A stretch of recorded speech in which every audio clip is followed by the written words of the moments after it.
Hello everybody. Sorry for the slightly late entry there. I got caught up in the pre-show and suddenly realised it was 1 minute past 3, which is a good indication for you to maybe join our Patreon, where you get to access to the pre-show. And we were having a jolly good chat about stuff. We will get onto that later on.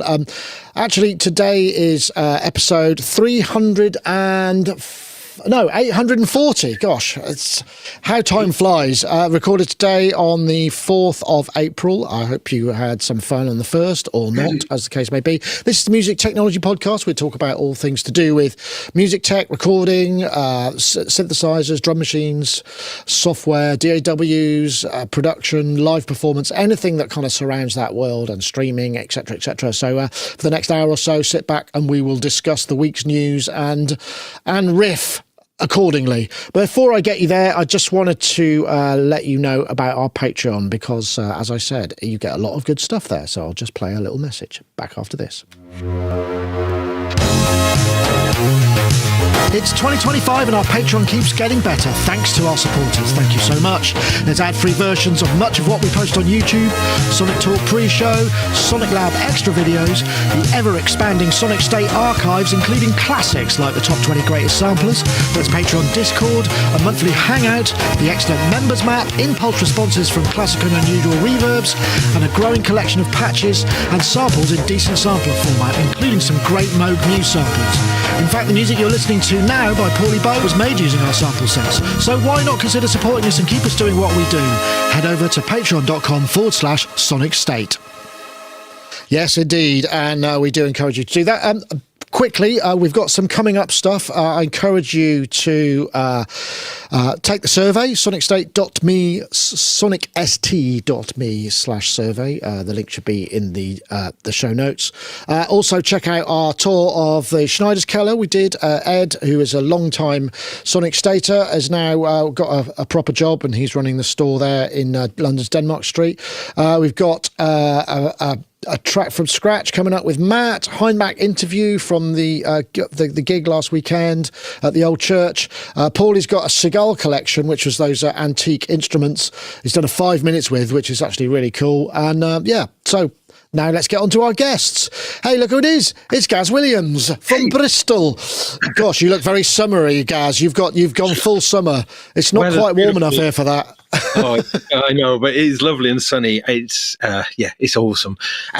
Really happy to be here, Nick. Thank you so much. Been really deep in the old music tech sort of world over the last few months, and great. Like loads of things I'd like to share, but I will try and keep it brief. I wanted a shout out to Jim Glue actually for putting me in touch with the promoter of this amazing festival in Derby that happened a week or so ago, called Psychic Dance Hall, and Jim played at that gig and played at the festival, and just wonderful. Really enjoyed it, and I thought that wow, hopefully it'll happen again. But it was some amazing music. I loved it. But the thing I wanted to just briefly touch on was something Steve Davis has been really saying a lot about. Mylar Melodies made a video a while back about when you perform, you're a lot thicker than when you're in the studio, and you have to kind of prepare for that thick. I would say thick, but your ability to think when you're playing live. Okay, because so much of it's taken up with sort of other stuff. There's so much other stuff going on, and just variables and all kinds of stuff. So, and when you're actually performing and people are watching, your ability to think about what you're doing. I think this particularly applies with modular. Rehearsal. Rehearsal. Yeah. No, but I mean, in my case, I'm always doing things absolutely from scratch, from from point zero. So always trying to build something. And then, so when I'm doing that at home and the voyages that I go on, I'm just having the most amazing time, probably the most purple patch of my life, actually, in terms of just creative flow, like the flow state, beautiful. I'm loving it. Modular, I have to admit, has been the key for that for me. I suppose it's just, I don't know. It's been 5 years now, and I'm on a journey. But then trying to do that live and trying to access those kind of thought patterns when you're in the live situation, it's a really, really different. So again, this kind of is what's quite nice with modular, but also what's really terrible about modular, because it's expensive.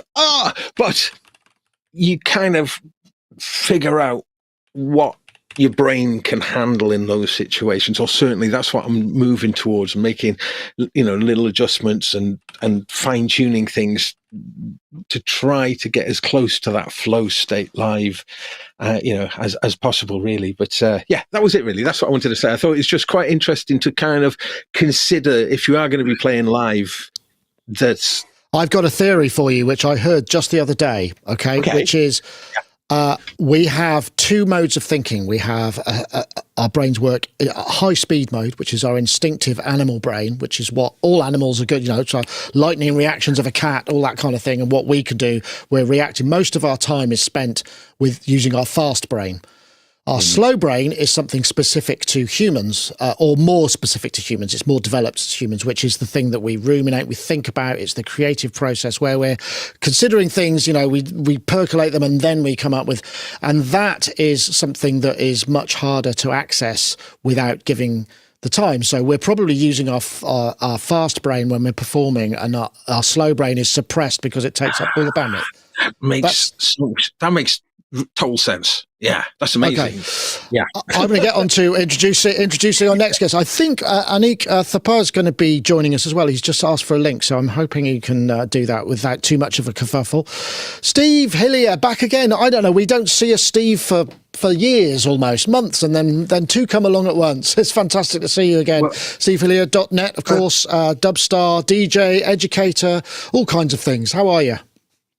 Yeah, I'm good, thanks. I'm just sort of thinking I didn't come on for 6 months, and then there's the 2 visits in 2 weeks, so it's like I'm kind of like a bus. But I'm very pleased to be here. I'm doing good. It's been like a busy week. I've been down in Somerset at the weekend visiting friends, which is lovely. I know that's where near to where both of you guys live, and it's a beautiful part of the world.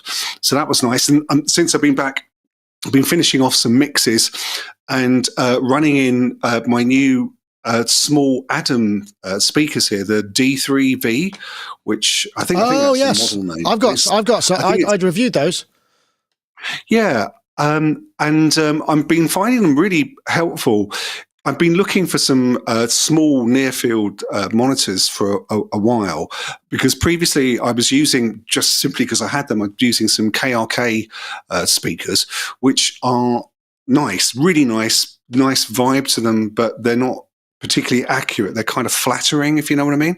Whereas I found the Adams are much flatter, and as a consequence, a bit more trustworthy. And plus, also, I found that I can work with them for over quite a long period of time, which, of course, is what you need when you're mixing.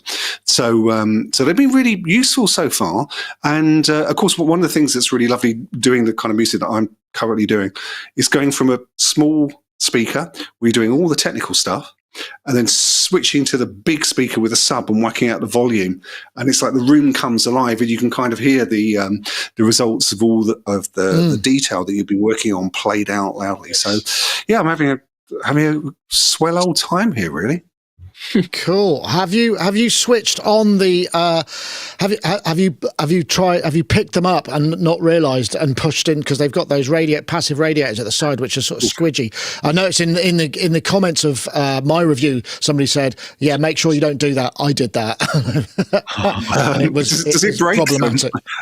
I think it can do. I haven't done that yet, but I'll look forward to trying it. Okay, I've also got Aneek Thapar, who looks like he's, I don't know where he is. Howdy. Somewhere. How you doing? Howdy. I'm all right. Aneek, of course, from Void and Vista. And are you just back from LA? Are you just getting out of your jet lag kind of fug? Or are you? I'm in LA right now, mate. Oh, you're that end. Right, okay. Yeah, a little tiny bit of lag, but yeah, I'm in LA right now. Oh, cool. It's like 8 in the morning here, which is great. Must be morning. Are you staying at a quality hotel, or is it better than the one that we stayed at last time?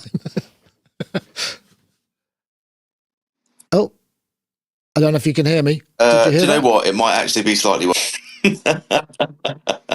Slightly worse. Okay, well, I did, yeah. Sorry, I think there's probably a bit of lag going on Yeah, it might be. How hotel internet. So, what are you up to? Are you working over there?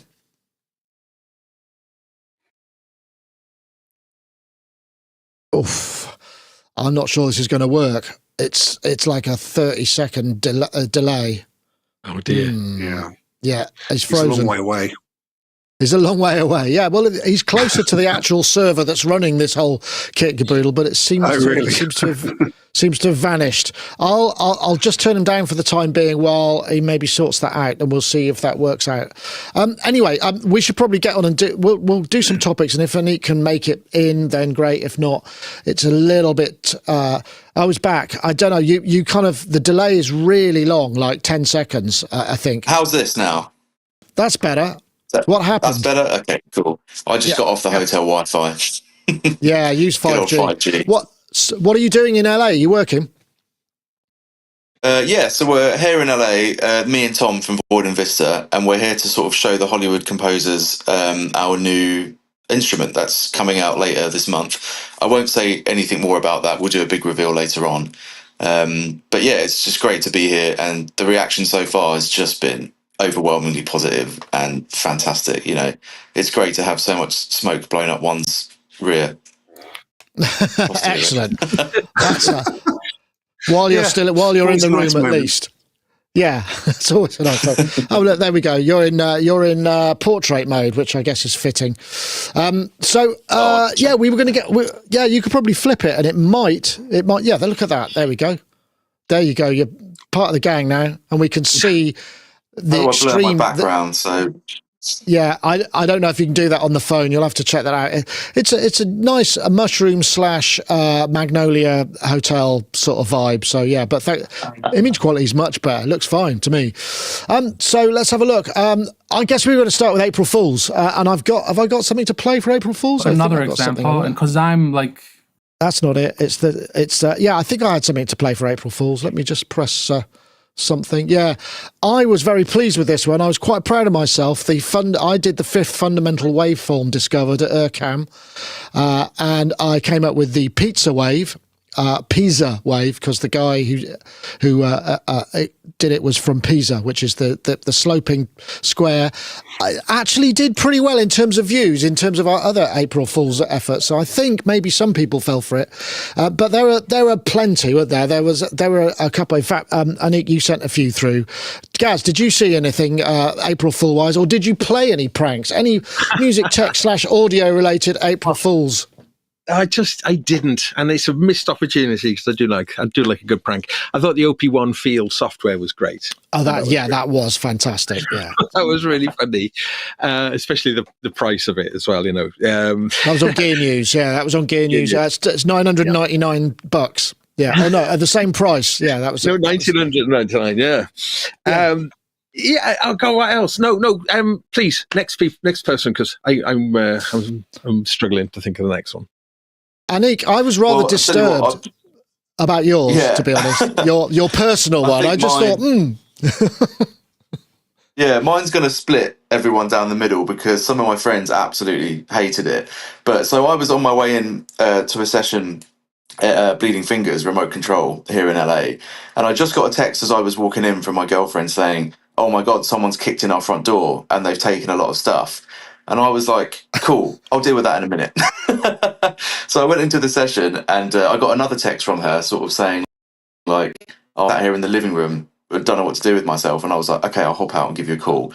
And I tried calling her and she didn't answer, right? And then the next message I got from her was, "Ha, April Fools." And I was like, wow. Oh my God, can you believe it? And honestly, a lot of people would be so angry because, like, you know, in the middle of the session in LA, you know, it's no small feat, and to get a message like that, and it honestly, it made me love her even more because it was. I'm glad for you. The most ridiculous thing you could do, and also it's. I was going to say of things like, you know, setting up cameras rather than, because I messaged my neighbour and was like, "Oh my God, we've been robbed. Have you got your Ring doorbell or your Tesla, whatever?"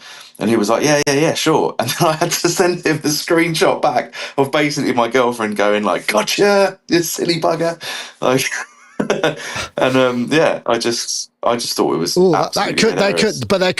there could have been so many more things that could have happened as a result of you suddenly doing something, just kind of go, right, okay, don't worry, I'm going to get Winston Wolfe round, and all of this stuff could have just happened.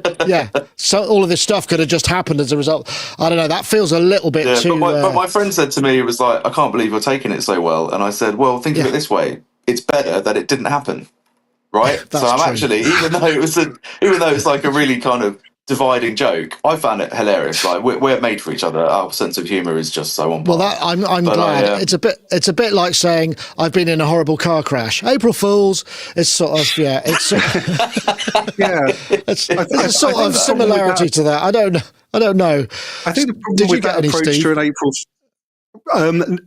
No, I'm afraid not. I was kind of out of the loop on Monday, but I was just thinking about that April Fool. It would seem that if you take the sort of view that it was funny and it was lovable because it didn't happen, then the natural conclusion is that the worse and worse that the setup is, and then it didn't happen, the funnier it would become. So this is kind of why I don't really sort of do the April Fool thing. That feels to me a little bit more like an April Cruel. But hey, that's a good one. Yeah. This is April. I do remember a long time ago, though, with one of the producers that I worked with very early on. He just couldn't get his head around the idea of what I still do, really enjoy the Aphex Twin. And this producer chap was about a decade older than me. So whenever I would demonstrate an Aphex tune, I play an Aphex tune that I really liked, it just wasn't landing. So I remember we were doing a session, and me and the rest of the guys, who went off to a Greasy Spoon and came back, and he'd just recorded what must have been just MIDI feedback coming out of the back of an Atari into, I don't know what it was, but it was just a whole load of sort of crazy sort of MIDI nonsense, and was adamant that this was as good as what Richard D. James was doing. This is it. Look, Steve. Look, it was a bit like like when people sort of show you who don't like modern art, and then they show you something just just random that they've done, and they think that it's the equivalent of modern art. So I don't know where the humour is in that, but I do know that we didn't work together for much longer after that. I don't think this man kind of got what he was doing. There we go. It was like creative sort of ships in the night. Yeah, I can understand that. Yeah, how fun. Anyway, okay, well, let's... actually, what I'm going to do is I'm going to quickly pop in an ad from our friends and be back shortly, just after this. I know right away when it's good for me because it makes me write something. Komplete 15, a do-it-all production bundle for endless sonic inspiration. I did not know it could do that. You have your low sounds, you have your mid sounds, you have your high sounds. Create any sound imaginable. All together, sounds nice and big. Whatever sound your music needs, make it with Komplete 15. And thanks again to them for the continued support. Okay, right. We do have... I'm just trying to think where we're going. Well, I've done the April Fools. We're going to go straight in with the AI vocals, I think. I know that a lot of people were a bit upset about this one, but I think it's got to be talked about because as AI is just getting more and more part of what we do. And there's another topic where it's sort of maybe that's an acceptable face, but let's press the button and see what happens. This is a chap called John Sign with a Another studio. example, and because I'm really not a singer at all. I wish I was, because you can actually import vocals in there and then change them. That's really interesting. So we'll do it, but not with my voice. It's a song I'm actually working on right now. So let's export the vocal, get it in there. Bouncing it out really quick out of Logic. Just a small section as a demo. Drag it in there. Got the full vocal. And now... split it into stems. Okay, that's also interesting. But we got the isolated vocal. We'll try it later. Let's just make vocal to MIDI and lyrics. It's now doing its magic, and we're done. So let's see. Let's just hit play, delete the rest. Don't take another step back. Right. Okay. I mean, I was trying to find a place in the demo that kind of incorporated as many of the things that it does as this is a studio. I mean, there are many others besides. This one seems to be the least sort of anime / kind of Japanese robot sort of vibe where this kind of all started. I know we got Nick House in the chat, and he probably because I know that was really big as part of, I think it was part of a Yamaha thing a long time ago when he used to work for them. Anyway, that was John Sine, who is a producer. You could subscribe to this, or you could buy it. I think $398 or $528 for Pro. You can, but what you could do is you can obviously take vocals in. You can turn it to MIDI. It'll read the lyrics. It gets all the dynamics. Then you can change the voice. You can upload your own samples to have your own voice or your own perhaps session singer that you might want to use for demos. Or there are many things. I mean, and some of them are probably going to be an anathema to creative people, particularly if you can sing. I mean, I guess if you can sing, this is going to be perhaps less interesting. Although if you can sing, then you can give it a very good a bass track to then change your voice. So I'll come to you guys, because I anticipated you might be kind of like raving about this, but this actually, is it okay? Or, how is it? I think this is like the best that I've seen like this so far. Like certain jobs that I've done, this would have been amazing for. Like, for instance, something that I did for many years was working for I do this job for a choir company, and we would make stems of all the parts for the choirs to sing. This choir company would go in to do like kind of team building exercises with people, blah, blah, blah. So we used to make meticulous, like, individual tracks for like the soprano parts, the alto parts, the tenor parts, the baritone parts, whatever, multiple parts with slight variations, quite complex arrangements. And we would spend literally days just melodyning these vocal parts to be like perfect guide for singers. So straight away when I saw this, I was thinking, well, I know there's a lot. Obviously, the creative aspect of it is a huge can of worms, isn't it? But I was thinking about it just in that one particular instance. Something like this would have been amazing. We could have basically saved hours and hours and hours of work. But I mean, conversely, I was getting paid more money because it took longer to do. By the hour, yeah. Well, you charge more because it takes less time. I don't know. Does that work? I'm not sure. I charge for the job, but just about the software itself, I think it's really, really well designed in that you can. You've got various different models that you can choose from for the voices. Different, like there's David, a singer called David, and they've all got different names and they've got different sort of personality traits. They sort of all sound sort of the same in some sort of way. There's a definite sound about the whole thing, but you get like these controls along, and you have like automation lanes along the bottom. So you could use this automation lane. Breath, swoops, how hard it's singing. Vibrato. Falsetto as well, if you just want to ramp up some lines into falsetto.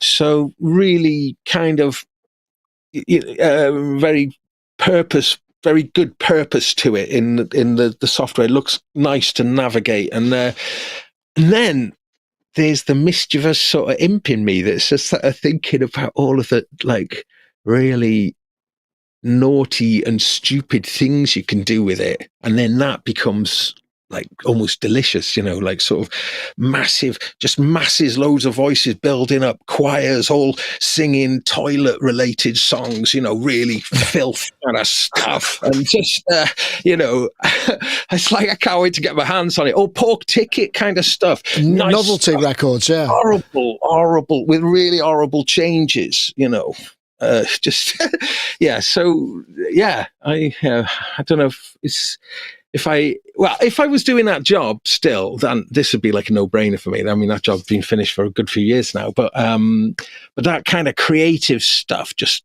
I think, would be really good fun. I'd like to see what it sounds like if you try and break it or try and turn it into synthesizers somehow. I don't know, just make it do things it's not meant to do, but use some of that technology to, like, I don't know, what's its maximum BPM, for instance, just like, could you make ridiculous, Like you could make. Yes, could you have it sing disclaimers at the end of a financial services ad really fast? Yeah, That's the one. That's the one to try. That is the one to try. Yeah, yeah, maybe so. I don't know. I'll come to you, Aneek, because obviously you have Folds, which is was it Folds? That's the voice related Void and Vista thing. I watched that documentary actually that you've just released about the making of, and it's like, those singers, you could see that they were being really pushed really hard to do stuff. So I'm guessing, in many ways, this represents the antithesis of that, but could somehow be related in some kind of weird way. I don't know what. You produce. I guess you're probably used to dealing with producers who are great at coming up with beats and everything, and perhaps vocals is not their strong point. They would get guest vocalists in. Would it be useful in that situation? Where would it be of use if you think it's of any use? Well, do you know what? I think it's of great use, and I was quite impressed with the demo that I think Dr. Mix did like a week or two ago. I was really blown away by it, and I see this as not really much different to what Hans did back in the day with having orchestral libraries for the purpose of doing mock-ups. Being able to show people what it would be like if an orchestra was to play on this thing, and similarly to this, if you can't sing and you want to try and just make something really good, hopefully it'll get you there. Else it's going to make you want to hire a singer. You're going to get as far along as you can, and it's not going to be quite right. So you might be like, okay, it's time to get someone in, and I think that's a great thing. I think if that can get more work for singers, then that's cool, and if it isn't that, then it's still something cool as well, because there's loads of sample libraries out there of all sorts of different things. And I don't necessarily think they put people out of work. I think sometimes they get people more work. Interesting. Interesting, Steve. I know. Oh, sorry. Go. In the case that I was talking about, I was just thinking about it. I would be put out of work because that choir job, the guy who would come to record and I'd do all the recording and all it, he would do it instead. So I would be out of work for it as well. So I think there probably is cases if he could be asked.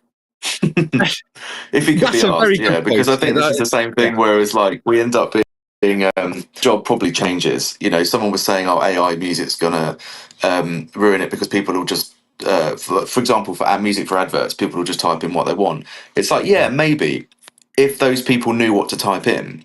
Yeah, and it has to make AI get to a point where it can take any old gibberish and turn it into what they want. Whereas not only do we know the musical terms of what to type in, can you add some tremolo here, a bit of reverb there, but we also need to know kind of how to interpret what non-musical people are saying. That's a fair point. And that's an entirely different job in itself, really, and it's not a skill I massively have. If someone comes in and they're like, can we make it sound more purple? Usually I just want to punch them in the face. Oops! And at that point, I think he's run out of battery. Steve, I know that you have a bunch of AI. You've been looking into this for some time. I mean, just generally speaking, what are your thoughts? Gosh, I've got a whole range of different thoughts. Just building on what Aneek was saying there, I think that where the role, a role that musicians have that's often overlooked, especially when it comes to production music, is that we have a highly developed sense of taste.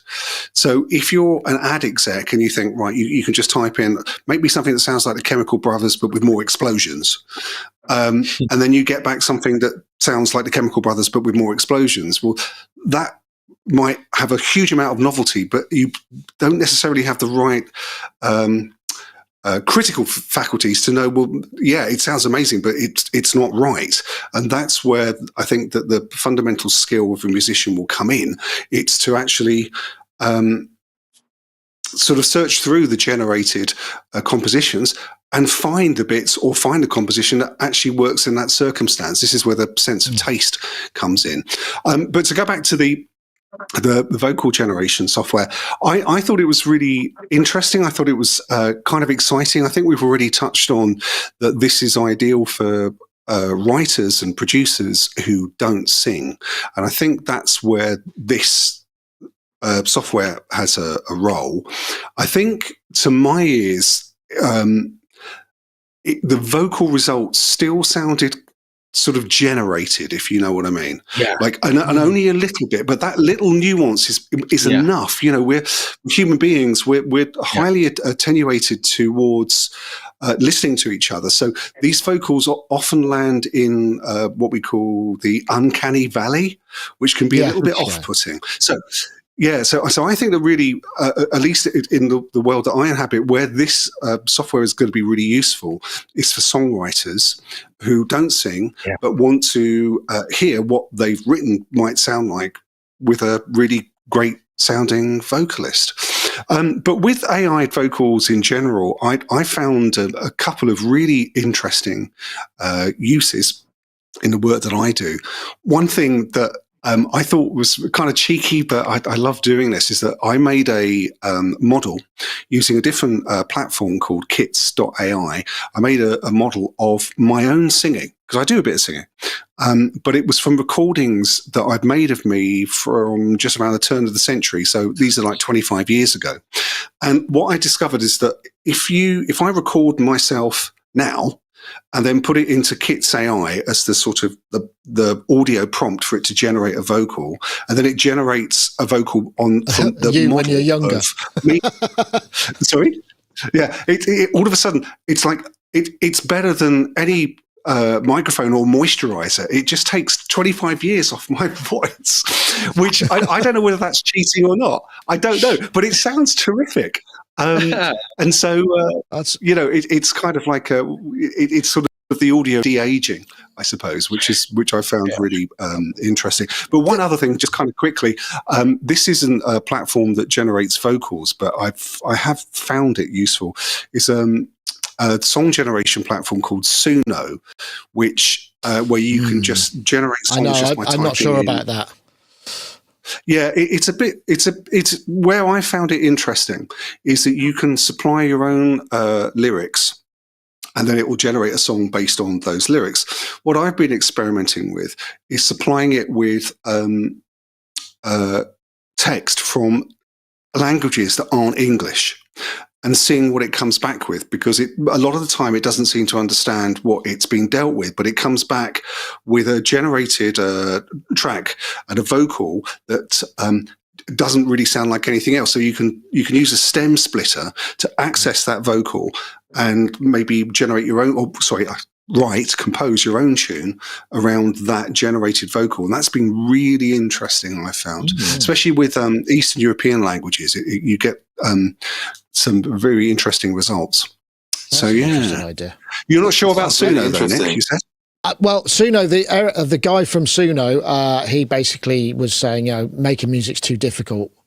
You know, people can't be bothered. And it was just, I forget the exact statement. And so I feel a little bit Spotify about it, to be honest. And people are using it to generate massive amounts of copyright material that they're then using to claim against other stuff. And it's been very well. There is two things I would add to that. I think it was a week before last that the US, one of the courts determined that AI generated content had no copyright. There's some nuances to that. That's just the headline. Yeah. So that's kind of important.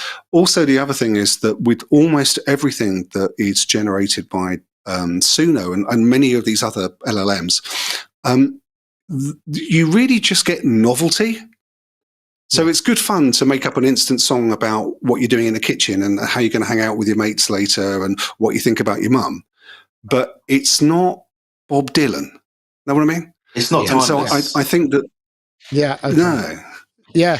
I just had one thing to suggest. So, I mean, the thing is, when you say producers who can't sing would find this useful, again, singers who can't sing would find this useful.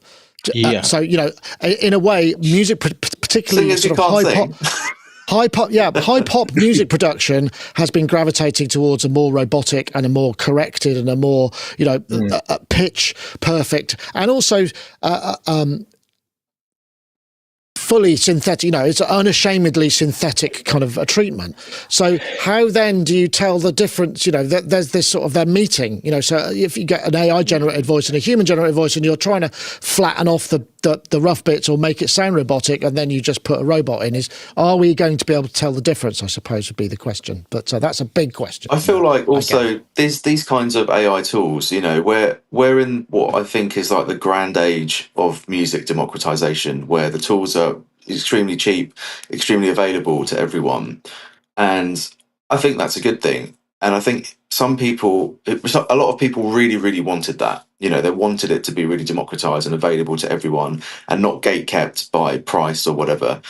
And now we're at that age. Some people aren't happy about it, and you kind of need to draw the line somewhere. More and more tools will keep coming out that make it easier and make it cheaper to make music and make art, you know. And if people about that, they're entitled to have a voice about it, you know, just as the people who wanted it to be massively democratized were entitled to have a voice about it. And somewhere there is a line. And I don't know where it is. I think it's different for everyone. I think it's a context dependent thing. I think businesses will say it's one place and consumers will say it's somewhere else. And then professionals will say it's somewhere else altogether as well, you know. And there probably is a sweet spot where the tools are affordable enough and easy enough to use. That still means that people with exceptional levels of skill make exceptionally better work than those who don't. And I don't think that's unfair, you know. Okay, interesting. I'm gonna this could run and run. Sorry, carry on. Sorry, can I just quickly add to that? I think that's absolutely true. I think, though, we have to remember that there is a distinction between being able to participate and having an audience, you know, and creating and finding an audience is such a difficult task these days. But having most of the planet available, these music tools available to these people, and they're making results that they enjoy, that seems to me that increases the stock of happiness in the world, I think. Yes, apart from when everything burns because we've used up all the energy generating these massive computer models for a novelty fun. That's the downside. But on that bombshell, I think I'll just drop in a message from our sponsors, who I believe don't run massive server farms, or at least not as big as that. Introducing iZotope Cascadia, intelligent delay without distraction. Add depth and rhythm with Cascadia's spacious musical tape delay, all while carving out space with adaptive unmasking, effortlessly blending echoes, slapbacks and textures into your tracks. Intelligent delay without distraction. Head to iZotope.com today and download a free trial and learn more. Once again, we thank iZotope for their continued sponsorship. Much appreciated. Now back to the show. Yes, we should probably go somewhere that's not immediately AI or computer generated, which is increasingly hard these days, just purely because all of this stuff is becoming more and more a part of our lives, and we've been using it for years without realizing it anyway, you know, so, you know, hey ho. Let's go to the least sterile digital synth, shall we? That's not AI, that's got some stuff, and I've got a video to play as well, so it'll be a bit of fun. So this is the Quasimidi Sirius, which came in. Quasimidi stuff featured very heavily in the sort of the warmest or the least sterile sounding synths. Quasimidi, of course, George Schaff, and I think my submission for the least sterile digital synth was the Delta Sep, Radical Tech Delta Sep, which has actually an analog filter, but also a digital filter. The digital filter sounds way better, in my opinion, than the analog filter. This is a video from JB. Do check out their other videos. But I just thought this is actually from a Gear. It's from a Gear. What's it on? It's on Gear Space. Yeah, Gear Space thing. Paulie popped this one in. And surprisingly, only 2 pages long. I was expecting when I went to it, it was going to be 150 pages, but it wasn't. So, you know, I don't know. Gaz, I mean, I know that you've had digital synths in your past. I mean, you're more into modular now, and even some of that is digital. But what gets your vote for the least sterile? Well, that's really interesting. To be honest, I mean, all of this now for me is kind of modular focused in terms of like my relationship with sounds and gear. So I'm thinking about oscillators, and I've got a real mix of analog and digital oscillators. And I think the digital oscillators sound amazing. You know, they sound like the Clavis twin waves, for instance. I don't, you know, and I might be plugging in an analog oscillator, and then I might be plugging into that, and I'm not thinking, oh, that's inferior or digital. It just doesn't even occur to me. It just sounds great. So I don't know really. I'm probably not the best person to ask now because the sort of fragmented nature of modular, you kind of take that sound on I see what you mean. Journey elsewhere. But I mean, the Super 6 behind me is ostensibly a digital synth that goes through analog filters, and you can make that sound really warm. I mean, I know it's kind of got that sounds great. I really love that. And again, I wonder. I tell you what. Here's a thought. What would a Super 6 sound like through Delta Sep filters? That might be something really interesting. Well, I tell you what, it does sound. I put it through the analog heat, which has got analog filters, and distortion and stuff. And that's a really great combo, actually. I really recommend those together. Double analog. But I mean, am I allowed to say that I think this is a bit of a rubbish topic? You can say what you like. I might mute you for. I haven't got a button that kicks people off the show. I've never had to use it, and I wouldn't. Obviously, of course you can. Of course you can. Didn't mean that. I didn't mean it. I think it is. There's a lot. But I just think I thought it might generate some discussion, Gaz. That's the point. I just think we had this conversation so many times on the show over the years, or variants of it, really. Well, I suppose, but I mean, I think the thing is like I say, the distinction is getting so different. I imagine, Steve, a man of many synthesizers and experience. Any particular thoughts on this? Yeah, I was thinking earlier, what do people mean when they say sterile? And of course, like I was just thinking, well, sterile means dead, doesn't it? So I suppose that would imply, yeah. And so I suppose that would imply a lack of, cold and a lack of movement and that kind of thing. So I was sort of thinking through the digital synths that I've owned and which would I think actually would be the opposite of that. And I came to two conclusions. The first, I think, might be a little bit surprising, but I'll stand by this. My favorite non-sterile digital synth, I suppose, is the one really that started, not the whole thing, but on the consumer pro level. Of course, it's the Yamaha DX7. And I say this because I've had one for a long time. It was one of the first synths that I had. I first started mucking around with one at school. And whenever I get it out, I notice it's got a warmth to it. And without getting too far into the discussion about what warmth means or anything like that, I think that what puts people off DX7s and makes them feel think that they're cold and sterile and that kind of thing is because we associate.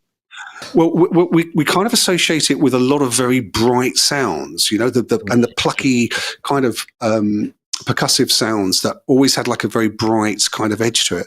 But there's so much more to FM than that. And I've realized over time that if you keep the levels of the modulators relatively low, you can get a whole spectrum of rather nice mellow sounds out of the DX7. And when it comes to movement, well, all I can say is 6 envelope generators and an LFO. And then stick them into a few guitar pedals and you've got more movement than you'll probably ever need. So that's really good. I'd recommend that to everyone if you can find a decent DX7. But here's something that you can definitely find. This is a Casio CZ101. And this is my third one. For some reason, over the years, I've bought and sold them. But I'm definitely going to hang on to this one. And these have the CZ range. They have a sound all of their own, digital completely, I believe. But they really are to my ears like a unique hybrid of the stuff that you would want from FM and the stability. And the sort of roundness that you would get from analog. It's a unique sound, and I've been using this a lot just recently because it's got a very precise bottom end, if you know what I mean. That I find easy to mix. It's also got a slight nostalgia value to it as well. But in terms of sterile, no, this is as active as the fungus that's growing on the trees outside here. Excellent. I'd like to point people in the direction of... That's an answer, yeah. That's the answer. There you go, Gaz. That's what I was hoping for you, but you just came up with the insults instead. I'll just leave it there. Aneek, so, I mean, whatever works, right? I mean, this isn't... I just like to say, this isn't supposed to be a kind of analog versus digital. It's just, in a way, it's to sort of show how far our attitudes have come, and also how far... It wasn't true even 30, 40 years ago when the Yamaha and the Casio were out. So I guess I'd just like to preface your answer with that. Yeah, I think there's definitely a place for cold digital synths, right? Whatever, or cold analog synths, if you will. And I think for me, there's definitely three digital synths that sound really, really great and not too clean or sterile or dead or lifeless or cold.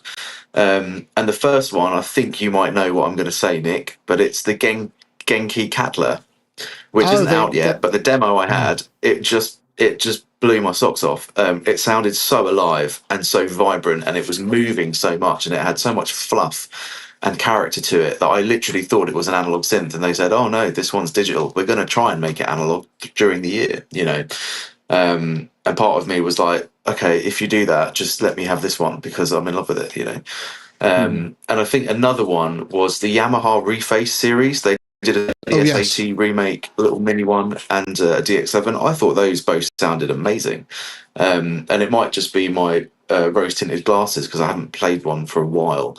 It was absolutely fantastic. And the third one, I've forgotten now what I was going to say.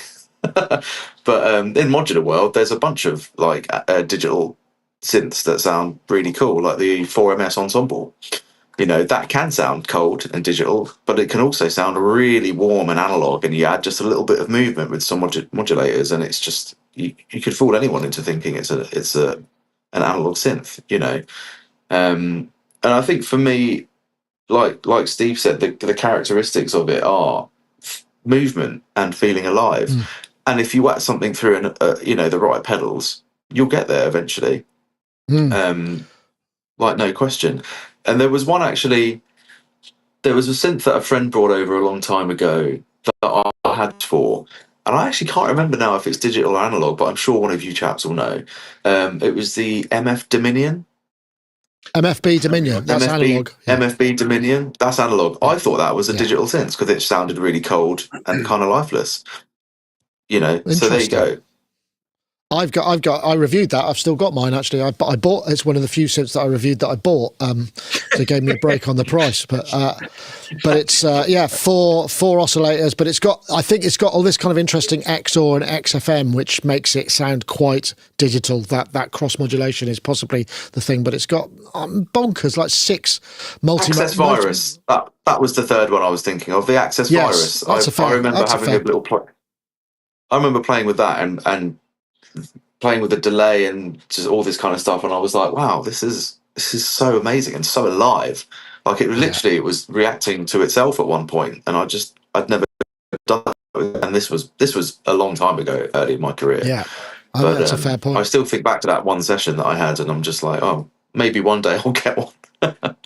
There's the classic. There's something about the classic German DSP coding. I think. So, Steve, you have your finger up, which hasn't triggered one of your emojis from your face cam. So that's good. I just wanted to add just something about putting digital synths through guitar pedals, which is something I've not seen discussed very much. But you know, guitarists are well aware that certain guitars work best with certain guitar pedals. So you'll find that a lot of the metalers will play, I don't know, there'll be, PRS guitars, or they could be Gibsons or that kind of thing. And they tend to work quite well with distortion. And now I've discovered over the years that Yamaha's FM synths, because you can make sounds that don't move very much, they work really well with distortion pedals, and also chorus that might come before or after that distortion pedal, because you've got like a very simple sound, almost like a Gibson kind of guitar sound that goes into the pedal, and then the pedals do the work. And you get quite a unique sound, very solid sound that is fun to work with, and also relatively easy to mix with. That's something that I would recommend people experiment with, FM into distortion pedals. It's good fun. Right. Well, thank you. That's see, it did trigger some interesting conversation. At least I hope so. Well, I'm going to take a couple of questions, because as it happens, one of the questions that has come up was going to be my next topic. So it actually works out pretty well. So if I press the button, it might work. And if it doesn't, I can press the button for the topic. There we go. Win-win, or lose-lose. Yeah. BAX and GAK. GAK has closed. This is the news that GAK has closed in Brighton, and BAX, which is a Dutch sort of retailer, which we've bought loads of stuff off in the past. Actually, they seem to be shut. Is all I could say, and I don't know. We don't have the full gen on it, but we do know that it looks like. I mean, GAK is in Brighton. It's gear and keyboards. And BAX, I think we bought some of our lighting stuff. It was actually really, fast. It was like a bit Thomann-like, I suppose. Very efficient, very cheap, affordable. No frills. They suffer. They're quoting stuff like the what was it? That there was a fire. I'm trying to see. Yeah, there was a fire. They got hit by COVID. Then there was a fire which destroyed 10 million euros worth of stock, which has got to hurt any business. So they just couldn't recover from a Christmas thing. That's what it looks like at the moment. But the question was, is the golden age of cheap gear coming to an end, and where are people going to buy it? Which I think are both valid questions. Anyone want to go in first on that? Well, yeah, I think the second-hand market's always going to have great. Sorry. Yeah, I think the second-hand market's always going to be a great place. There's always a great deal to be found there. You can always get ripped off as well. You just got to be careful of that. And I think there's increasingly more stuff becoming available on there, especially, COVID saw a lot of hobby purchases, a lot of people delving into music making because of its democratization. And now, I think maybe a lot of those people have decided it's not for them, and a lot of stuff is going back on the market. And I'm seeing OP1s for sale for like 350 quid, and that's after they were reissued at like 12, 13, 1400. That's amazing. The modular world is a great second-hand market. The effects pedal world second-hand market. So I think even if prices of new stuff go up, and you can see that with like UAD Apollo, their new ones are just so much more expensive, and I'm not sure if they're worth it necessarily. So I think maybe we'll be okay. Yeah, well, it's interesting. I mean, where to buy? I mean, shops. As with that, I'm sure I speak for many of us. It's like some of those. There used to be a shop in Bath called Duxton and Pinkers when I was a kid. That's where I was first exposed to synthesizers. I remember seeing somebody demoing a Rhodes Chroma, and it blew me away. Even when he was playing the Seaside and the Seagulls patch, I was just like, wow, this is incredible. And those experiences are going to be, they're just. People aren't going to have them anymore because those little shops are just struggling. GAK was in Brighton, wasn't it? So did you use it? I mean, was it somewhere you'd go in and buy stuff? Yes, I did. Right. Yeah, I did. I mean, it was a bit of a shock when GAK closed last week. I was in there on the Monday, then it was closed on the Tuesday. Wow. I'm going to. I'm not sure whether it's possible for me, at least, to sort of generalize from what happened at GAK. And I also didn't know that BAX had gone down, which is a bit of a shock to me because I was intending to return something just over here to them. But oops, not a lot of money. Oh dear. But it sounds like with both of these retailers, they had unique circumstances that has led to their their closure. And I don't want to sort of speculate on that. I think what concerns me for Brighton, which is where I'm speaking from right now and where I live, is that because of the pressure on property down here, because of the pressure on in terms of rents and that kind of thing, it looks like retail in general is becoming difficult to the point of impossible. And how this relates to music is, I feel, and it's backed up with plenty of evidence, that we're losing common spaces, where human beings can be together with other humans. I don't believe, I have no problem with like mobile phones and social media, that has a role. But I really do believe that there was a value in the fact that you could walk into GAK in Brighton and as a teenager, and standing at the desk buying some leads would be Phil Hartnell from Orbital. And or you would go there the week earlier and Norman Cook would be looking at a DJ, whatever it was that Norman Cook wanted to buy. But my point is that you were kind of what previously had felt like an outsider, you could stand in the same space as that person and do a very similar thing, albeit at a different stage in your career. There was a phrase that was often said when I lived in the Northeast in Newcastle, which was that if you can't see it, you can't be it. And I feel that if we're not careful, we could be losing something quite valuable here, which is to have the physical presence of great musicians in the same space that you are as starting out, but not on a stage. These are your peers. And that's the saddest thing that I feel about the loss of GAK, quite frankly. Yeah. And also, of course, for everybody who's lost their job, I don't want to forget those guys. Well, I think the thing is as we know... Sorry, go.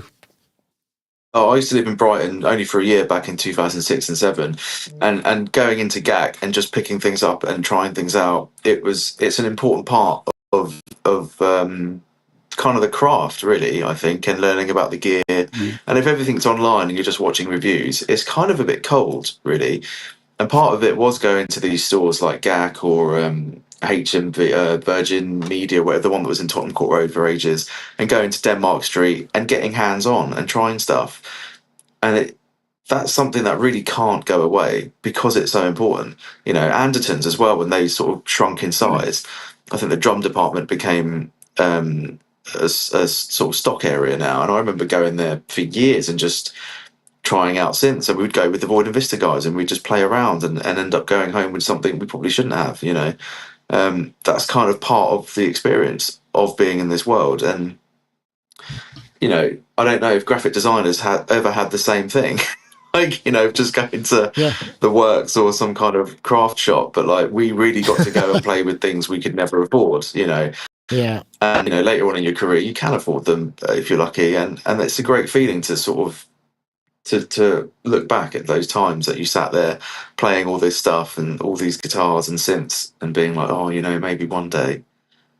And you're right. Really interesting. Being able to bump into other musicians there and bump into people or people you admire. It's a wonderful feeling, and that should never go away.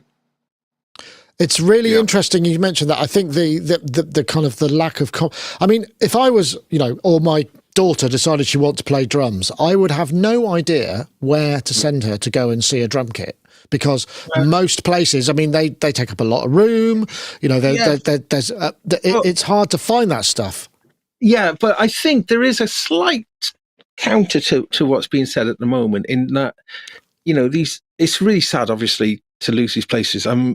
BAX, I think, was doing some extremely... I bought something that I'd been watching from BAX recently, and it came down in price. And then when I went to buy it, there was another further 10% discount you could get off it. I got it for nearly half, for almost $1,000 less than it should have been. So I thought, wow, I don't, This was only a few weeks ago. So, but what I was going to say, stock, you mentioned that about drums. Well, the thing is, there are these phenomenal specialist drum places now. Like there's one in Cardiff, and there are various ones around. I mean, you might have to travel to some of them, but like we've got Elevator Sound in Bristol, and now on Denmark Street, Schneider's have opened a new space. Yep. These are very tight focused places, quite niche. Oh, so you think right? So you think that's on the rise, if you see what I mean, rather than more general music stores. Right? And I wonder whether the general music store, which has got a bit of everything, is that those are the ones that are going to really struggle in the current climate. But actually, specialist places, I don't know. I mean, I don't know how well these specialist places are doing, so they may be struggling too. I just don't know.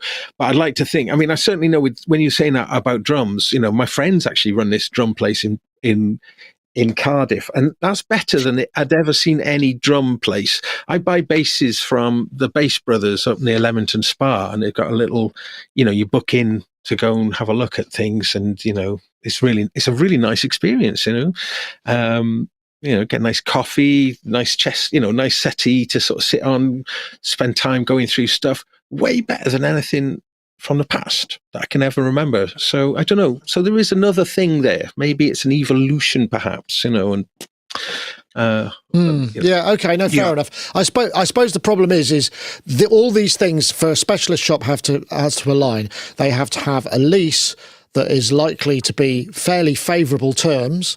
And not too expensive, without a developer who's going to come in and go, well, if I just built upwards on that land space, I would have 6 luxury flats, which would generate me way more monthly revenue on my property than a specialist shop that's probably paying way under the market rent. Yeah. You have to have, someone who's prepared to take the risk, and you have to have someone who's got the enthusiasm. I mean, those are sort of fairly specific kind of.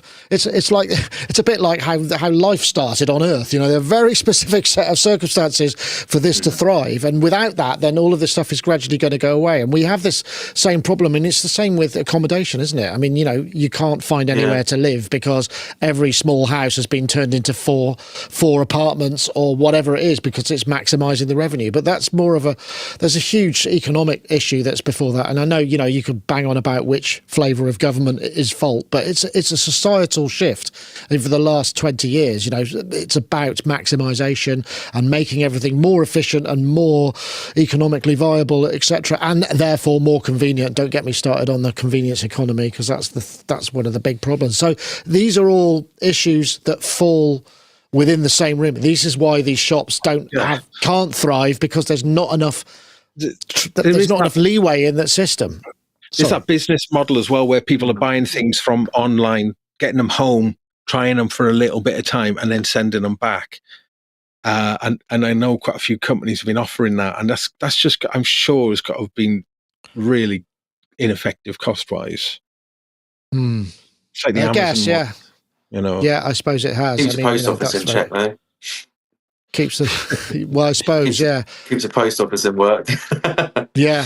Well, I mean, I don't know how much they get for a returns label at the local newsagents. When you're taking something back, whatever. I do it all my time when my daughter's home. It's like take these back, and they just get dropped off, and it can't possibly be cost effective. If you bought something from a shop though and brought it home, you couldn't really take it back a few days later, could you? And if you just decided, no, you could have. You could have GAK. Gas. You could buy. You could before, for sure. Yeah, you could do it. They had a scheme at GAK where you could get a guitar on a Monday, and if you brought it back within 7 days, then they give you a full refund. And then if you held on to it, they would give you credit, I think, up until a month. Maybe there's an explanation for what's happened in that. Yeah, well, I suppose what I was meaning maybe was compared to in the past, where when you'd buy something, it was pretty much that was it. But to have that ability, it can't be a good. Well, there's also, we mustn't forget also, many of these retailers have been forced into the finance model where, to encourage people to buy, they offer some sort of finance, which means they're probably selling on the debt to whoever it is that gives them the best return on that. And then, so it all just goes into this whole sort of how much, then the debt gets sold, and it's all a pretty horrible kind of reductionist sort of situation. But it does enable, I would rather pay less for something and save up for it than pay more for it and be in debt. Or I'd rather save up and pay for it than buy something on under finance. But that's just me. I mean, I'm kind of old school, and it's interesting. I mean, that's something I talk about with my partner quite a lot. We are of the generation where getting into debt was seen as a bad idea because there were really high interest rates, and the only debt that most people would have been their mortgage, and it was a very serious undertaking, and all that got kind of just turned into another financial product like students and everything else is these days. But that again is another subject that we could probably go on for ages about, and probably not right now. But fascinating discussion, everybody. I know there are a couple of other topics to talk about, but we'll perhaps we'll save them up for another episode. Are you off to do another session today, Aneek? Are you just about to head off to a studio, or have you got a day off? We are. We've got a whole week of them basically. But if you wouldn't mind, just because it's a hot topic right now, if we could just have a quick look at the chat about the Folds documentary that we made about our last product. So we put out a product last year called Folds, which is a kind of vocal sound design instrument. And it's done so well. It's been able to send us here to show the Hollywood guys our next one, because some of them really loved it, and it saved a few of their asses on shows that they were working on. And my colleague Tom has, worked his arse off and made this absolutely beautiful documentary film about how we made it. So much detail about the process of finding the right talent, recording it, the sound design process, the sort of mastering process of all the samples. And it's a wonderful journey on how something like this gets put together. I would agree with that. I hadn't really seen anything like it before.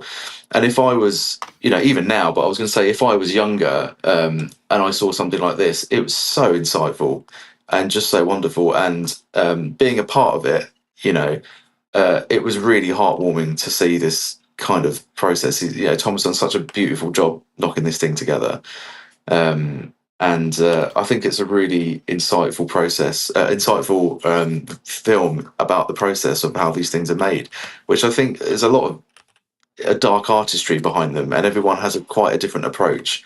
And we're not like recording giant orchestral sessions with 40 grand microphones. We're a small team of people making a boutique product, a boutique library. And I think it's just a really wonderful journey and a very enlightening and insightful film. I would agree. And I would just like to add, because I know it may seem as a bit of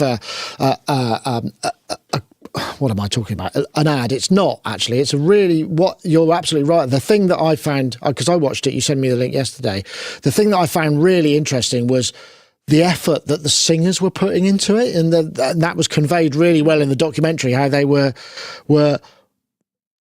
there, all these sort of bits where somebody's singing, there's somebody hitting them on the back to create this kind of weird rhythmic thing. Somebody else has got like a massage tool and is singing, and it sounds it's like that sort of Spike Milligan, but more just really interesting techniques. And it was just for that, shows the creativity that goes in it. So yeah, congratulations on that.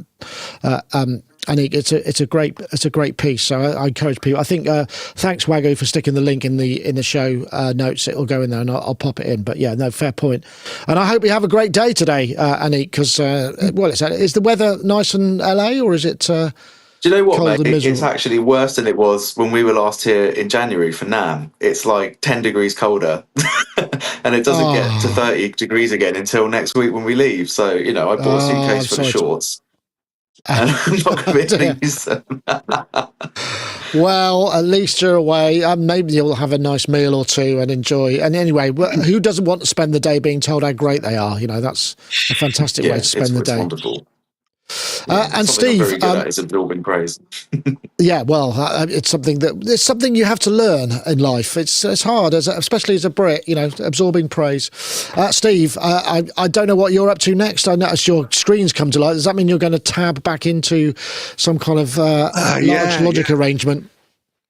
Well, I've got a release coming out on Friday on the Dubstar archive, which is on YouTube, which is basically just like a whole load of previously unheard of tunes from my old band from the 90s, which was Dubstar. And then the following Friday, I've got a new release coming from myself as well, which you can find on Spotify. And also, if you're interested in seeing what I'm up to, the best place to follow me is these days, it's on Blue Sky. At Steve Hillier. Sorry, not Steve Hillier. Let me say that again. Steve Hillier UK.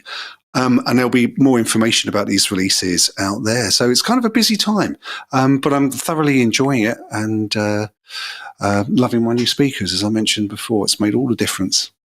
Nice. Glad to hear it. Gaz, are you streaming tonight? Or back on the stream? I don't know if you're streaming or not. I haven't seen many streams recently, so I haven't for a while. You don't have to take it as a challenge now. You don't have to just because I asked the question. Well, Jason's bloody gone and jumped in and taken my Wednesday slot now, so I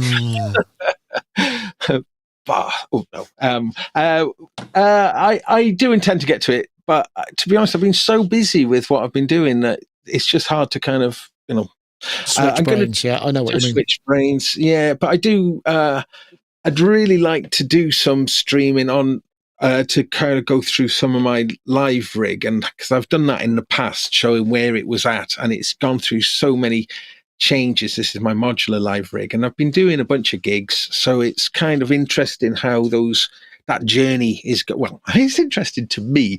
Maybe it might be interesting to a few other people out there, but but I am really loving that journey. And honestly, like I mentioned at the top of the show, I'm having my most creative, kind of pure creative period of my life, I think, Oh, that's great. Nice. That's awesome. Yeah, thanks. Good for you.